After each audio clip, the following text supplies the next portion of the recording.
Brad, magandang hapon. Ay,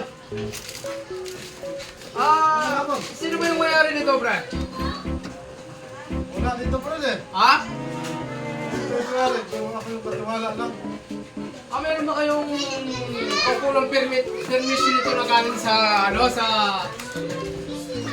sa munisipyo? Maganda yung pagkagawa. Sino ba yung gumawa nito? Ha? Hindi, sa paggagawa okay lang. Ang inaano ko lang yung dyan, yung permit. Meron, Brad? Building permit. So, Brad, oh. Asan? Dikit siya ako. Hindi, tatak ng plywood dyan eh. Hindi pwede. Permit, sinirox ko. Tayo ka nga, tayo ka. Nilagay ko dito. Tayo ka nga. Ikaw ba yung katiwala dito? Oo, ako, Brad. Anong ipala? Yung alam mo, Brad. Maganda yung paggagawa ng bahay. Maganda yung paggagawa ng bahay mo. Pulido. Ang inaano ko lang dyan, Brad, yung permit. Meron, Brad. Permit. Nasaan yung permit? Permit, Brad. Permit. Permit. Permit siya. Sandali lang, Brad. Permit. Permit. Baka naman natin sa pag-usapan yan. Kahit wala tayong permit. Meron ko bang kunting... Ano mo na?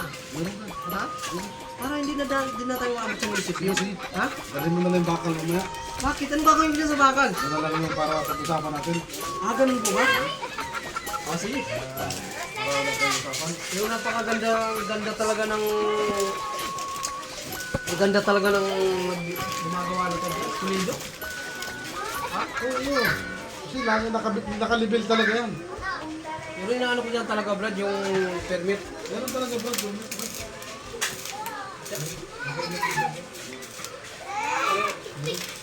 May permit siya. Alis na kami, Brad. Hindi, yung permit ayaw mo pa na. Hindi na. Okay na. Hindi na ko na ano yung permit, Brad. Oo. Uwi na kami, Brad. Salamat sa sige. bisita. Brad. Sige, Brad.